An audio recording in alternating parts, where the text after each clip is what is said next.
بسم اللہ الرحمن الرحیم۔ شروع اللہ کے نام سے جو بڑا مہربان نہایت رحم والا ہے۔ تم آئے تھے تو ہوا تھا ہر سو سما سہانا، تم آئے تھے تو ہوا تھا ہر سو سما سہانا، رحمت برس رہی تھی رنگین تھا زمانہ، بھولیں گے کیسے افطاری کا وہ دلکش نظارہ، اور بھولیں گے کیسے قیام اللیل کا وہ دلکش نظارہ، حافظ خدا تمہارا حافظ خدا ہمارا۔ آج کی یہ مجلس بڑی ہی مقدس اور بابرکت مجلس ہے۔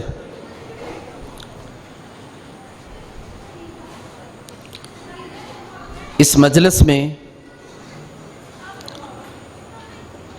جب تک آپ کو بیٹھنے کی توفیق میسر آئے، دل جمی کے ساتھ تشریف رکھیے گا۔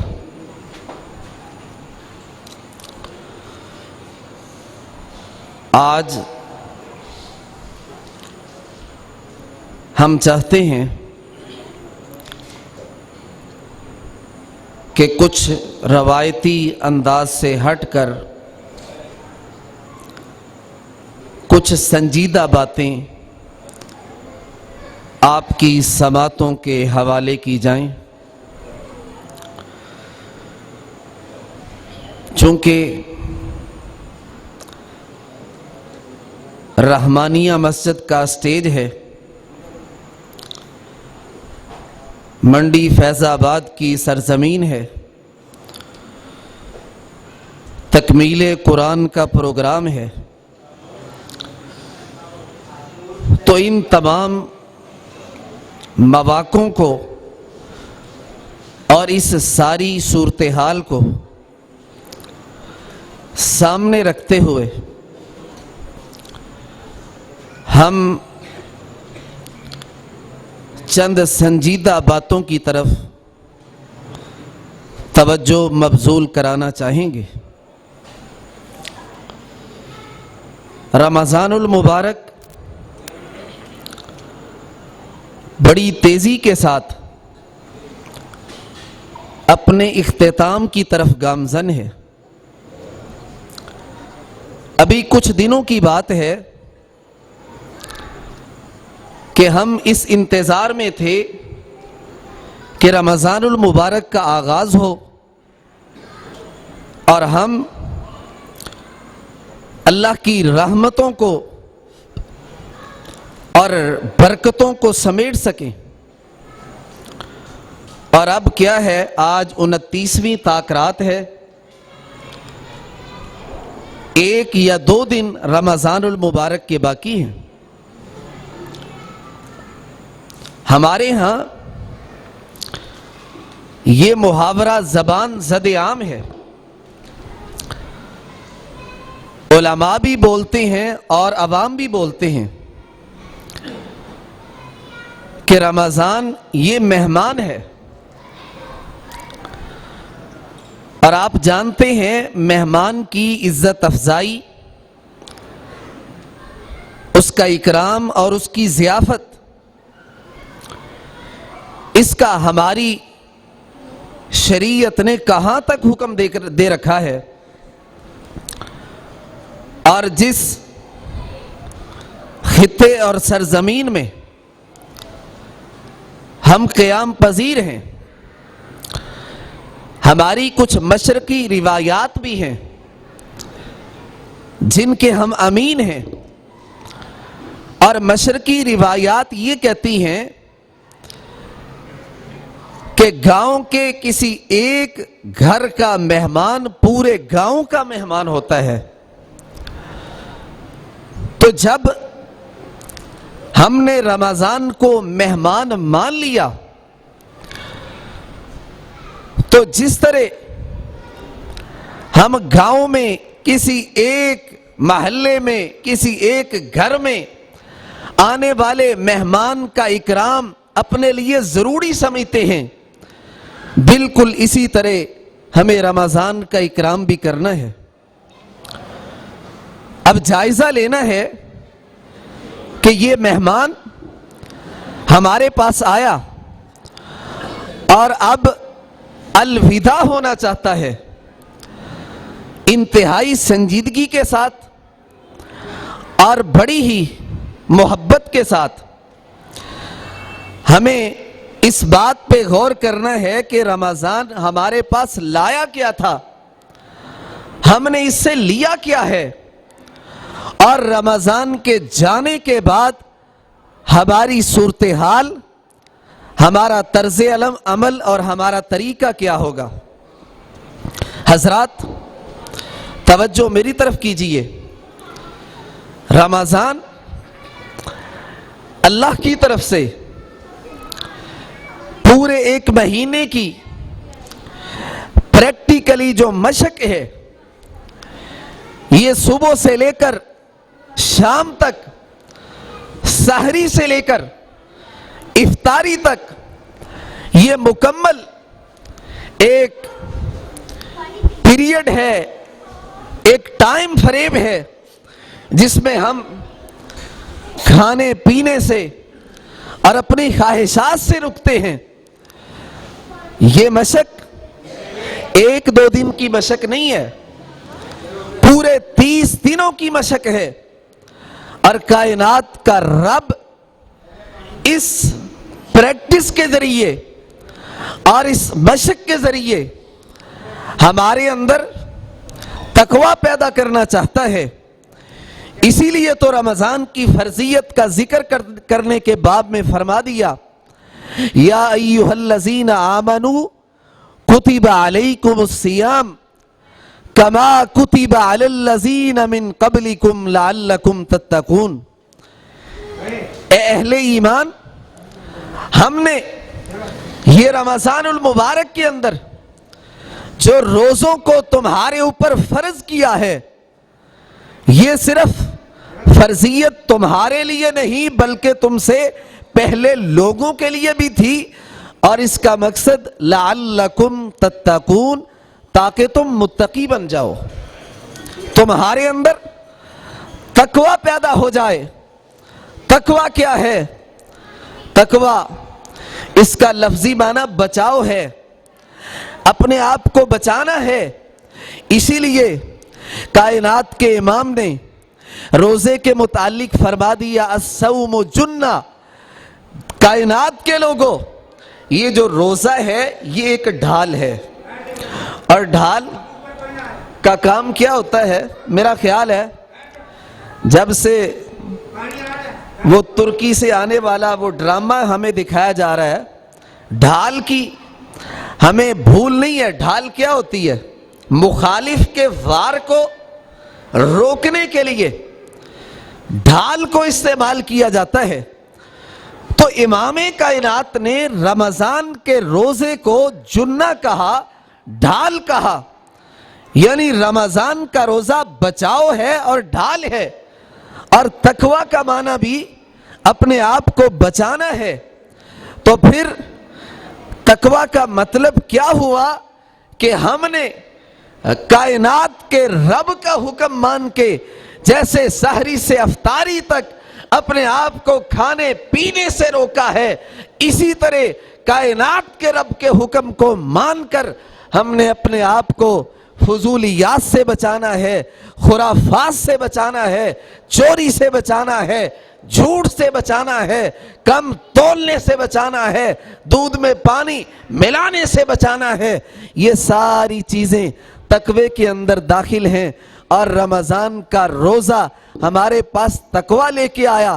اب جائزہ لینے کی ضرورت ہے، ہم نے اس تقوی کو کہاں تک حاصل کیا؟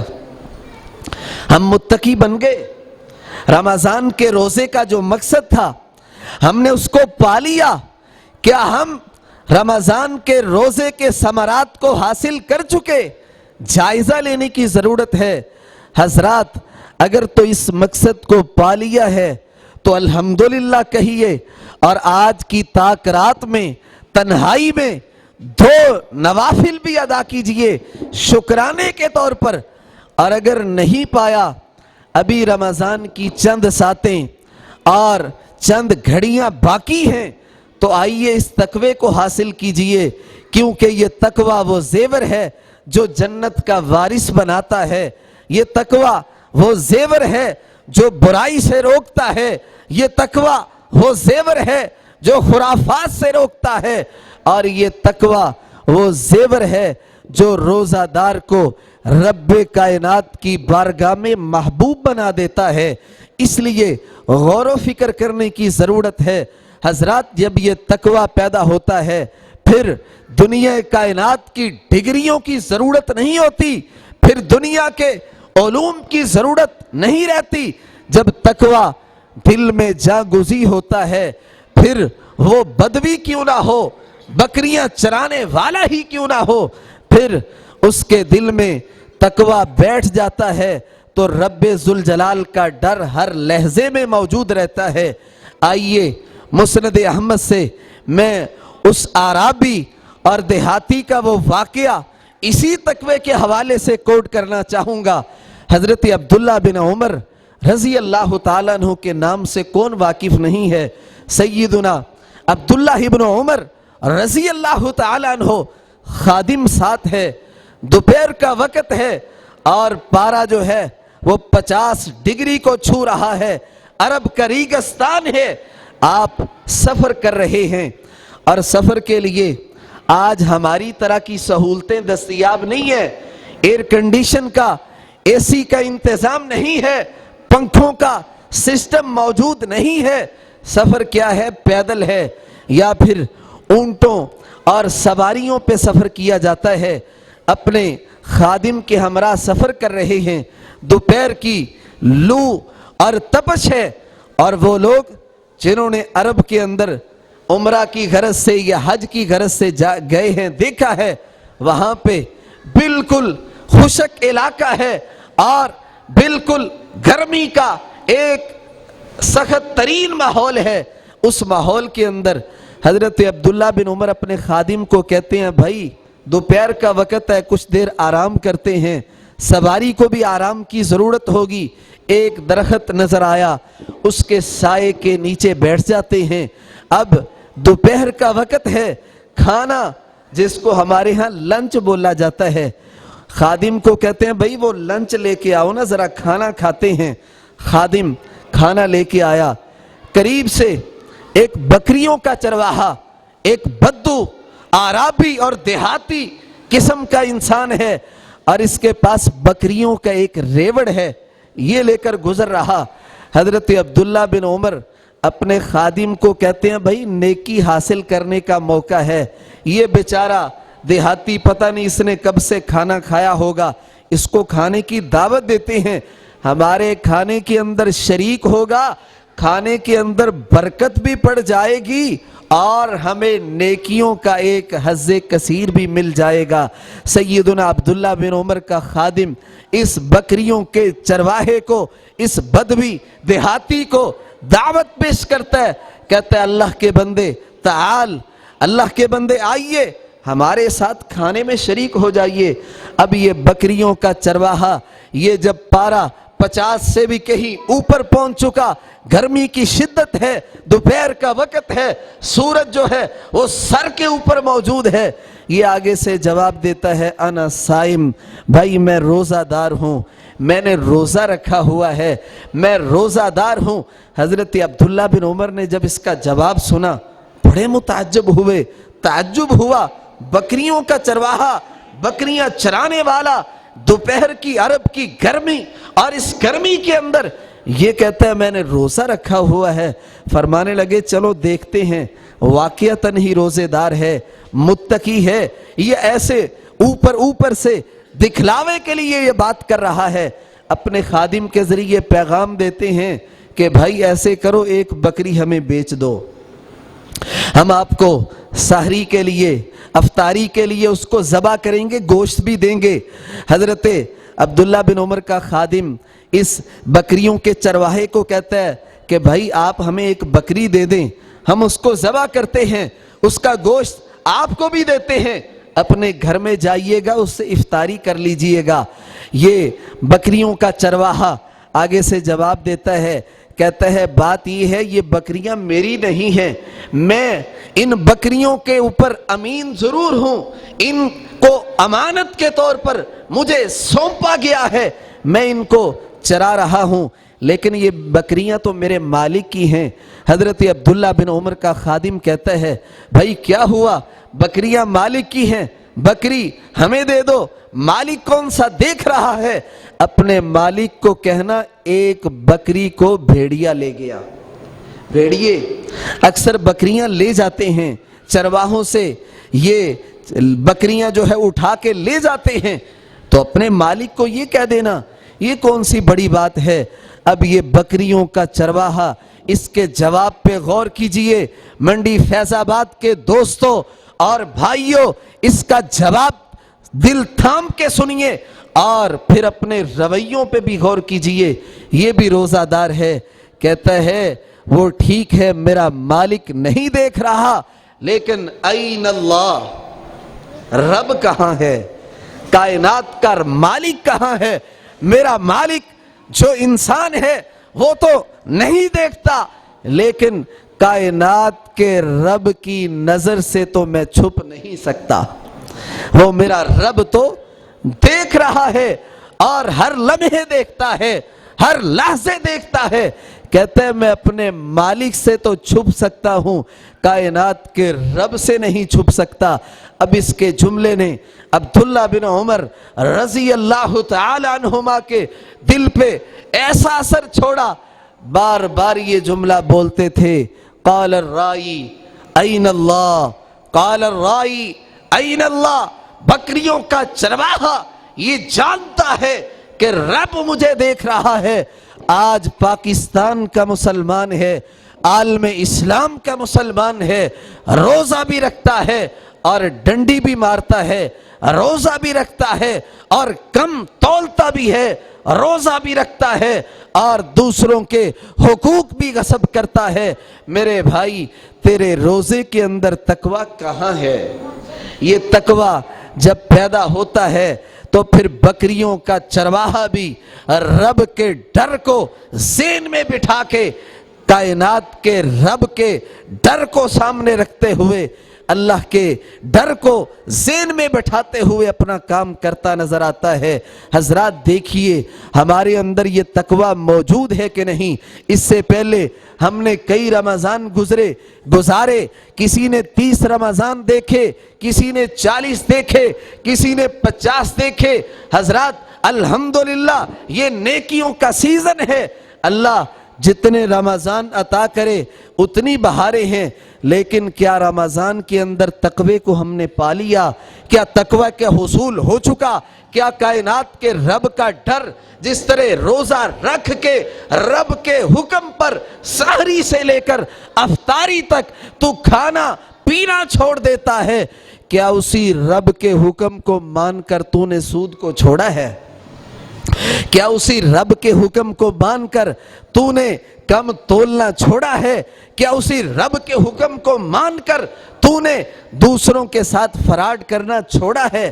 اگر تو جواب ہاں میں ہے تو پھر حضرات رمضان کے روزے بھی مبارک ہیں، رمضان کا قیام بھی مبارک ہے، پھر رمضان کی سحری و افطاری بھی مبارک ہے، اور اگر نہیں تو پھر فکر کیجئے حضرات یہ مہمان ہمارے پاس تقوی کا تحفہ لے کے آیا، اب تقوی کا حصول ہوا ہے یا کہ نہیں اس کا جائزہ لینا ہے۔ اور یہ سوال میں آپ کے لیے چھوڑ کے جا رہا ہوں، یہ میسج رحمانیہ مسجد کے اسٹیج سے آپ کی سماعتوں کے لیے کہ حضرات تقوی کا حصول ہوا تو کہاں تک؟ ہم متقی بنے تو کہاں تک؟ ہم نے رمضان کے مقصد کو پایا تو کہاں تک؟ اگر تو یہ بہار باقی 11 مہینوں میں جاری رہے، آئندہ رمضان تک جاری رہے تو پھر الحمدللہ، نہیں تو حضرات یہ باقی جو چند ساعتیں ہیں، یہ جو چند گھڑیاں ہیں، مسجد کے کونے میں بیٹھ جائیے، گھر کے کمرے میں تنہائی میں علیحدگی میں بیٹھ جائیے اور اپنے رب کو منا لیجئے، میرا رب بڑا رحیم و کریم ہے۔ حضرات، یہ رمضان المبارک ہمارے پاس دوسرا مقصد اور دوسرا سبق جو ہمیں دینے کے لیے آیا وہ تھا رب سے معافی کا حصول، کائنات کے رب سے مغفرت کے پروانے کو پا لینا، کیونکہ امام کائنات صلی اللہ علیہ وسلم فرماتے ہیں، نبی علیہ السلام فرماتے ہیں، لوگوں رمضان جب شروع ہوتا ہے تو رمضان کی ہر رات کے اندر اللہ اپنے بندوں کو جہنم سے آزاد کرتے ہیں۔ دعا کیجئے میرا مالک ہمیں اپنے ان جہنم سے آزاد شدہ بندوں میں شامل فرما دے۔ جہنم سے آزادی رمضان کی ہر رات کے اندر ملتی ہے، اور وہ بڑا خوش نصیب ہے جس نے جہنم سے آزادی کو حاصل کر لیا۔ کائنات کے امام ممبر پر چڑھے، پہلی سیڑھی پر آمین کہا، دوسری پہ آمین کہا، تیسری پہ پھر آمین کہا۔ بعد میں صحابہ نے استغفار کیا، کیونکہ پیغمبر علیہ السلام کے صحابہ آپ کے ایک ایک طرز عمل کو اپنی نظروں کے سامنے رکھتے، آپ کے ایک ایک عمل کو اپنے لیے شعار سمجھتے، طریقہ سمجھتے، اسوہ سمجھتے، اور پھر اس پہ عمل پیرا ہوتے۔ اللہ کے رسول، آج آپ نے وہ کام کیا جو پہلے کبھی نہیں کیا۔ نبی علیہ السلام فرماتے ہیں، جبریل میرے پاس آئے، ان کی آواز میں نے اپنے کانوں سے سنی، وہ کہہ رہے تھے وہ شخص جو رمضان کو اپنی زندگی میں پالے اور رمضان کے اندر اپنے گناہوں سے معافی نہ لے سکے، مغفرت حاصل نہ کر سکے، یہ تباہ و برباد ہو جائے۔ میں نے اس پہ آمین کہہ دیا کہ واقعتاً وہ شخص جو رمضان کو بھی پاتا ہے، رمضان کی سحری کو بھی کرتا ہے، افطاری بھی کرتا ہے، لیکن رب سے اپنے گناہوں کی معافی نہیں لیتا، واقعتاً یہ اتنا بدبخت ہے کہ اس کو بدبختی، ناکامی اور نامرادی ہی ملنی چاہیے۔ اس لیے میں نے آمین کہا۔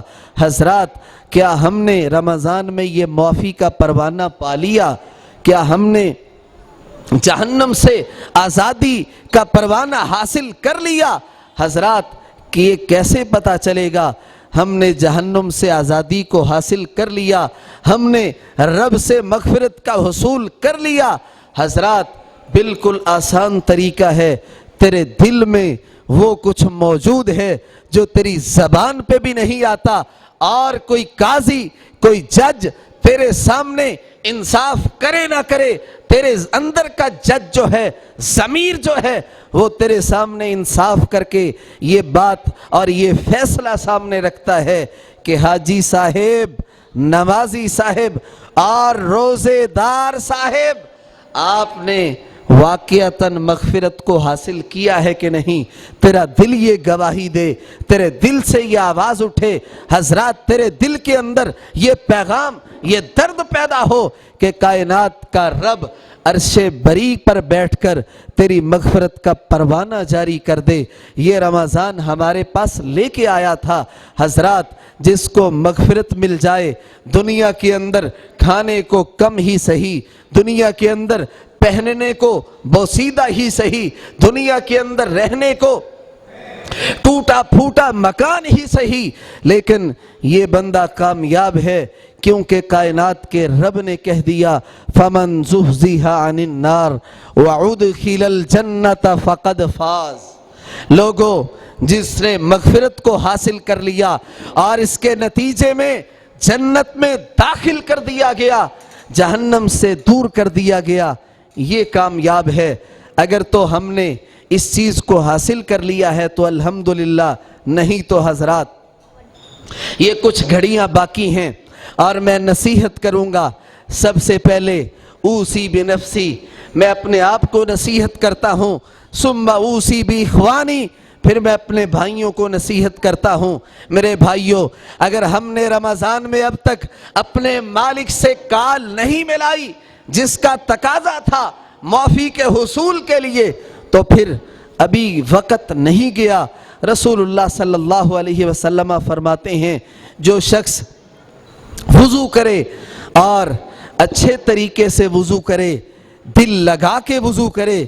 دل لگا کے وضو کرنے کا معنی کیا ہے کہ وضو کر رہا ہو تو اس کی کیفیت یہ ہو کہ میرا مالک مجھے دیکھ رہا ہے، اس کی بارگاہ میں حاضری ہے۔ امام زین العابدین رحمہ اللہ تعالی جب وضو کرتے، مسجد میں جانے کے لیے چہرے کا رنگ متغیر ہو جاتا۔ کسی نے پوچھا امام صاحب یہ ماجرا کیا ہے؟ فرماتے ہیں جس رب کائنات کے سامنے حاضری دینے کے لیے اپنی جبین کو جھکانے کے لیے جا رہا ہوں، مجھے ڈر لگتا ہے کہیں کائنات کا رب مجھے لا لبیک نہ کہہ دے، زین العابدین تیری حاضری قبول نہیں ہے۔ اس لیے یہ کیفیت ہوتی۔ حضرات یہ وہ لوگ تھے جو دنیا میں دنیا کے لوگوں کے لیے ایک نمونہ تھے، ایک سمبل تھے، ان کی یہ کیفیت تھی۔ آج ہماری بھی یہ کیفیت ہوتی ہے، مسجد میں آتے ہوئے، صف میں صف بندی کرتے ہوئے، مصلی پہ کھڑے ہوتے ہوئے، کیا ہماری بھی یہ کیفیت ہوتی ہے؟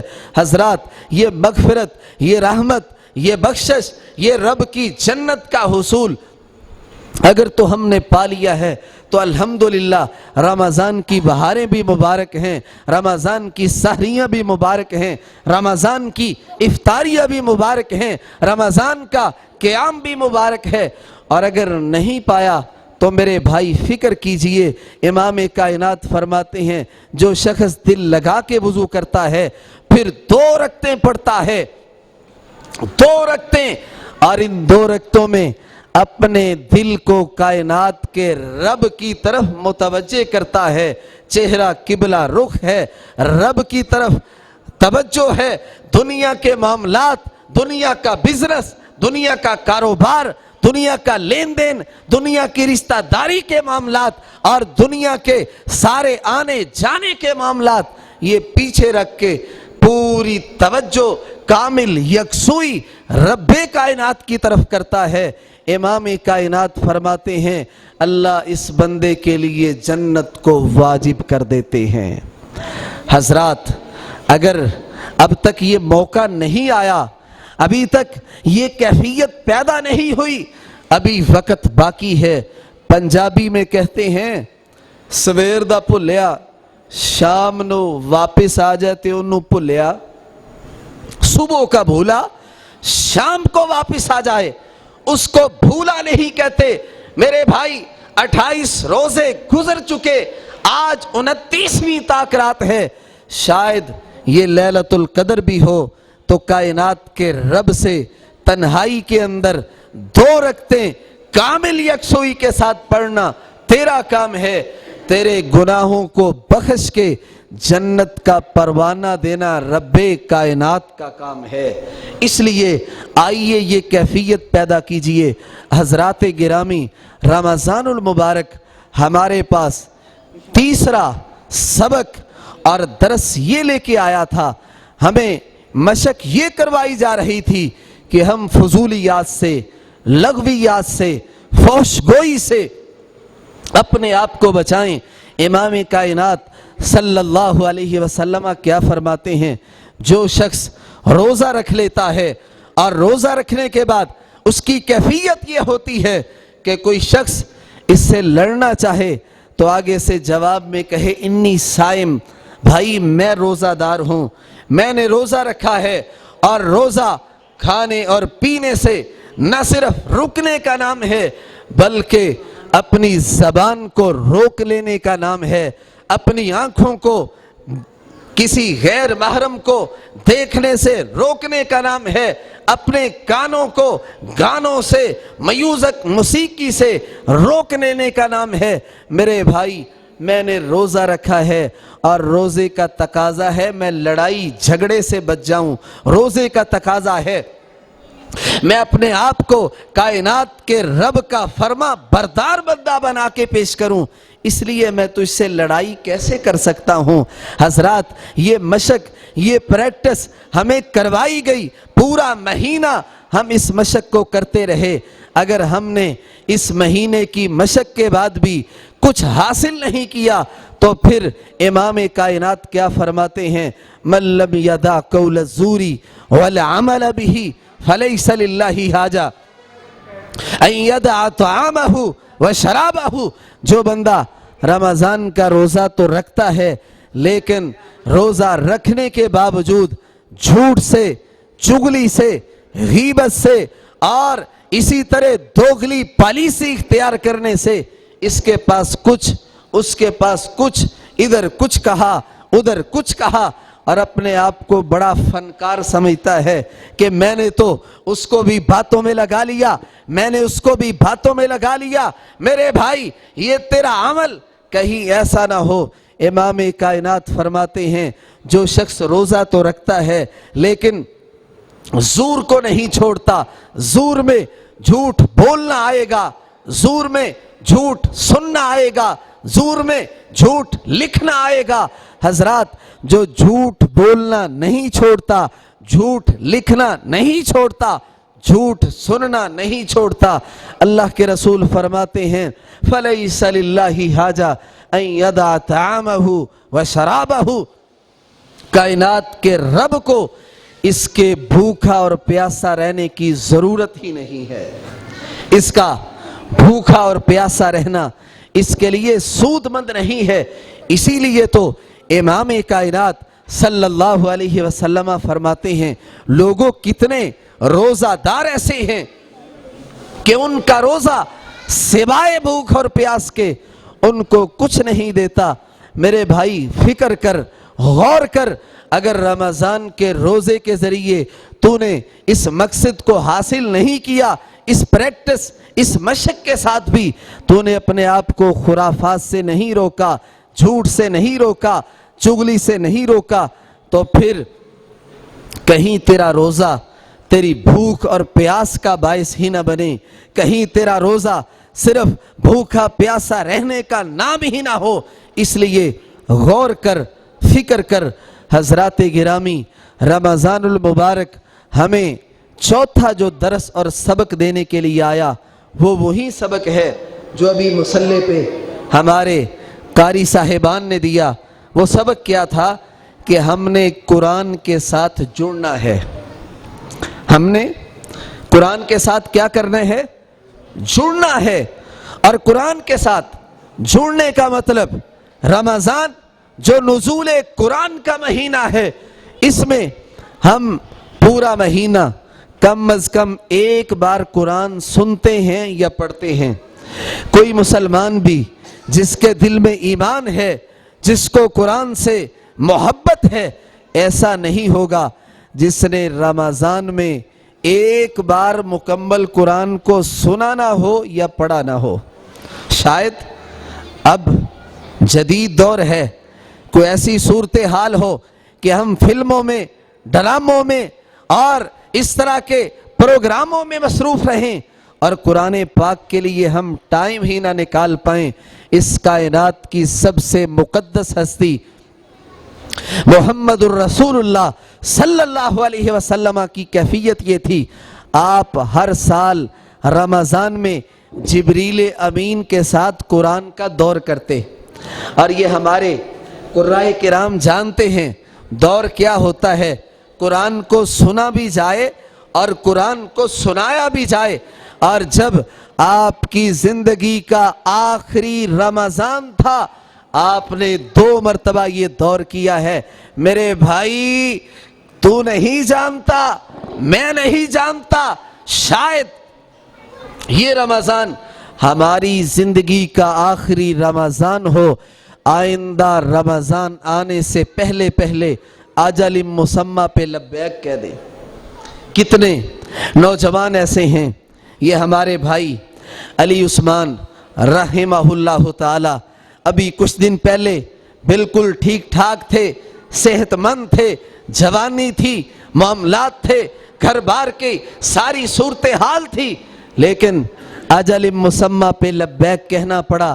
رب کی بارگاہ میں رمضان سے پہلے جا چکے، حالانکہ گزشتہ رمضان میں ہمارے ساتھ قیام میں بھی ہوتے تھے، سحری میں بھی، افطاری میں بھی، پروگراموں میں بھی، لیکن اس رمضان میں ابدی نیند جا سوئے، قبر کی کال کوٹری میں جا پہنچے۔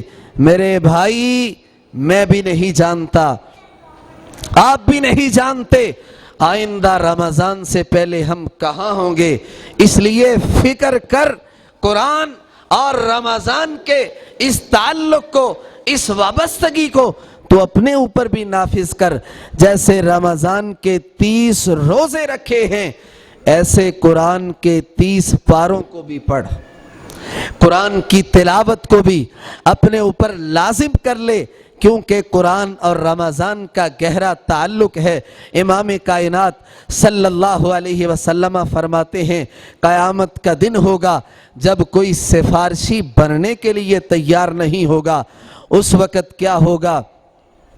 الصیام والقرآن یشفعان للعبد یوم القیامہ، رمضان یہ بھی سفارش کرے گا، قرآن بھی سفارش کرے گا۔ تو نے روزہ تو رکھا ہے، 30-29 روزے رکھے ہیں، لیکن قرآن پاک کو کبھی کھول کر پڑھنے کی زحمت ہی نہیں کی، کبھی تو نے اس سعادت کو حاصل کرنے کے لیے کوشش نہیں کی، جبکہ ہمارے سلف صالحین کی کیفیت یہ ہوتی تھی۔ امام مالک رحمہ اللہ جیسا عظیم محدث، امام مدینہ امام مالک رحمہ اللہ، جب رمضان آ جاتا فتویٰ نویسی ترک کر دیتے، فرماتے لوگوں یہ قرآن کا مہینہ ہے، جتنا وقت ہو سکتا ہے قرآن پاک کو دیا جائے۔ یہ ہمارے سلف صالحین تھے۔ قرآن پاک کا 1 دور، 2 دور یا 3 دور، یا جتنی کائنات کا رب توفیق اور طاقت عطا کرے، کیا ہم نے بھی یہ عمل کیا؟ رمضان کے اندر ہم نے بھی قرآن کے ساتھ اس وابستگی کو، اس تعلق کو مضبوط کیا؟ اگر نہیں تو میرے بھائی پھر فکر کر، پھر ابھی سے یہ عہد کر۔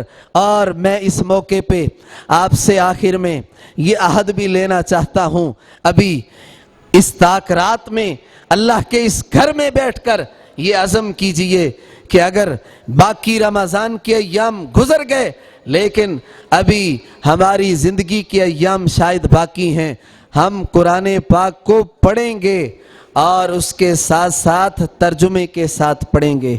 کیا آپ یہ وعدہ کرتے ہیں؟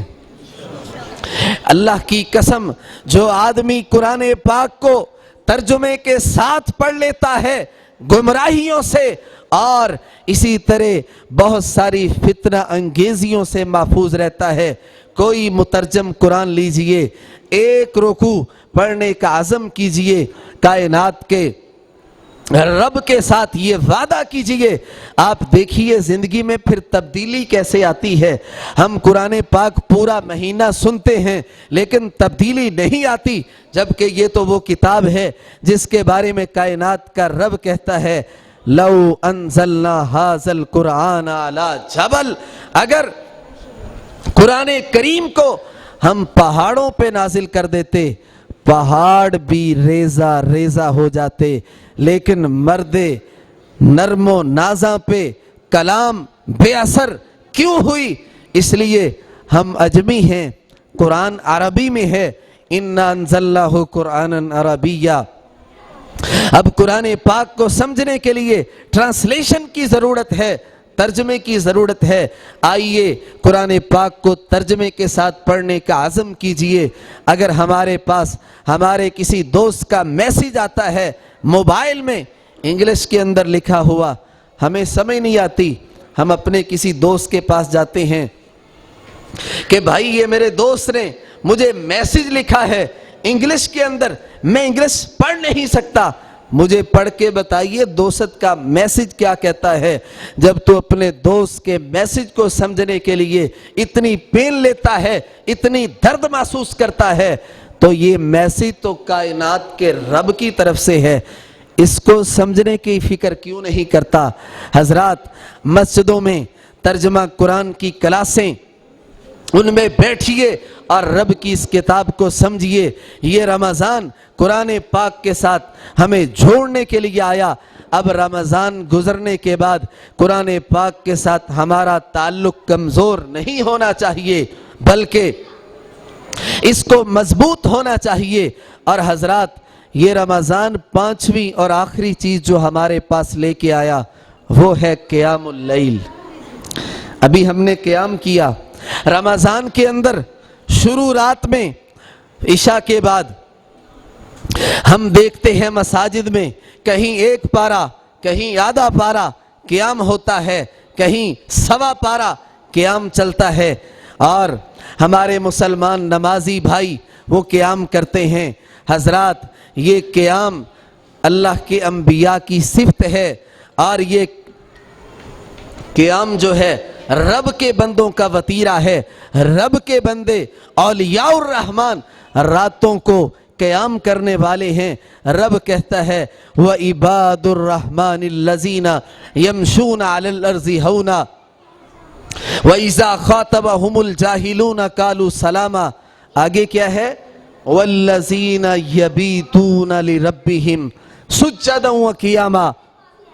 رب کے بندے، جن کو کائنات کے رب نے اپنے بندے کہا، رب کے بندے وہ ہیں جن کی راتیں جاگ کر مصلے پہ گزرتی ہیں۔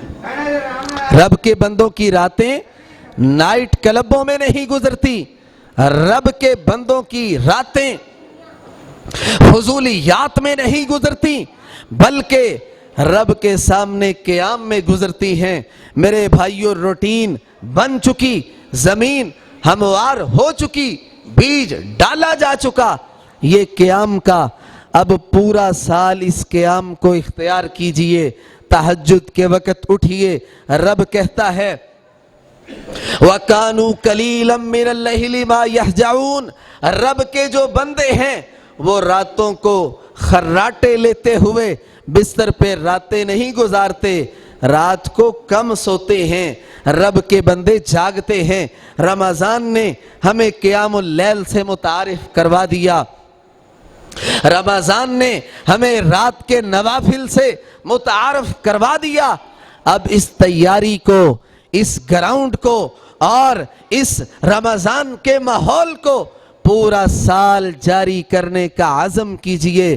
حضرات، ہم دیکھتے ہیں اس کائنات کی سب سے مقدس ہستی محمد الرسول اللہ صلی اللہ علیہ وسلم راتوں کو جاگ کر اتنا قیام کریں کہ کائنات کے رب کو کہنا پڑے قُمِ اللَّيْلَ إِلَّا قَلِيلًا۔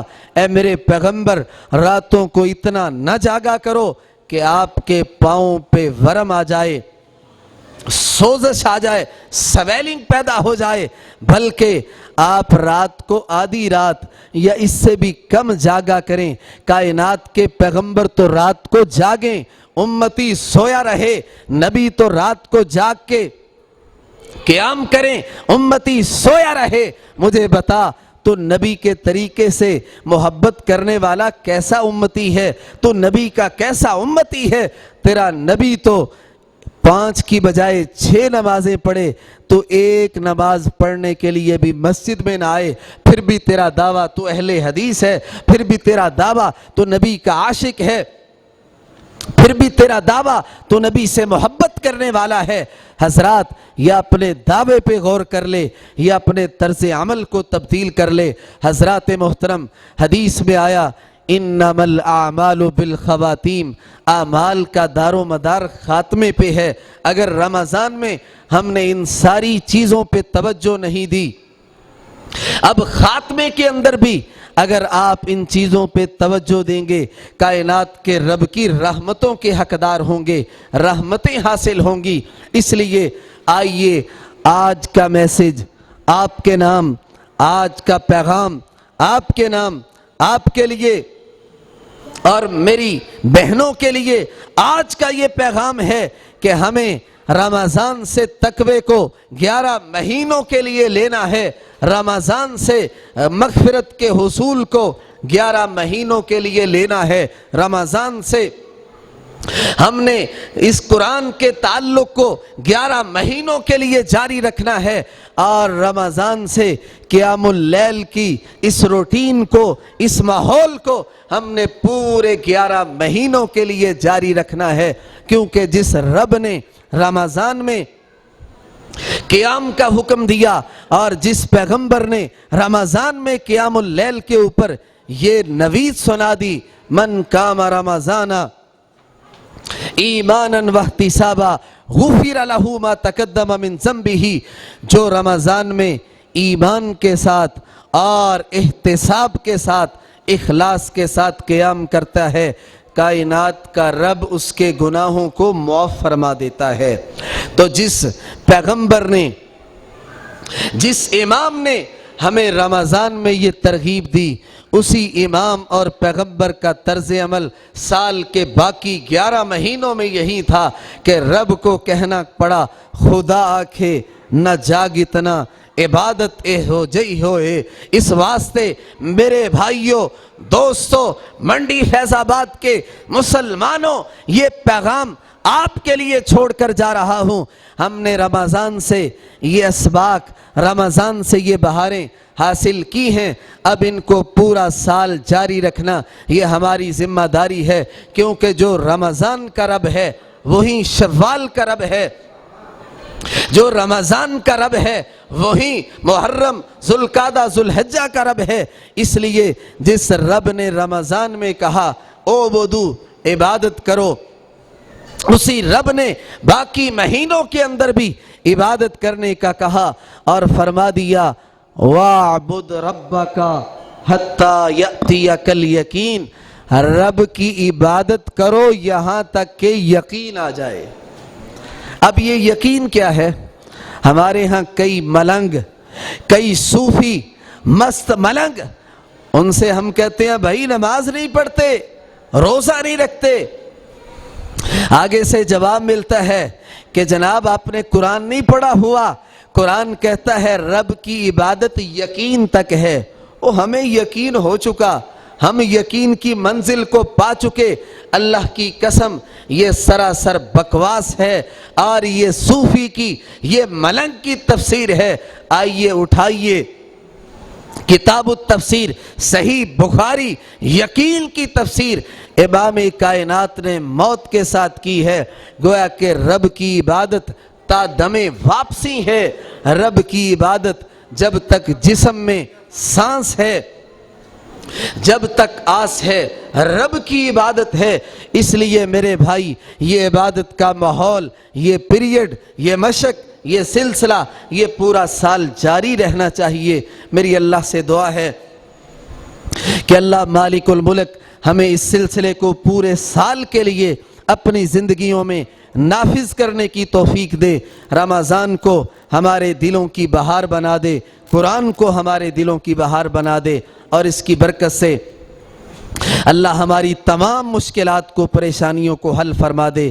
اور ہم نے پورا رمضان جو ٹوٹی پھوٹی عبادات کی ہیں، ہمارے ائمہ نے، قرآن نے جو اللہ کے قرآن کی تلاوتیں کی ہیں، اللہ ان کو اپنی بارگاہ میں قبول فرمائے۔ وآخر دعوانا ان الحمد للہ رب العالمین۔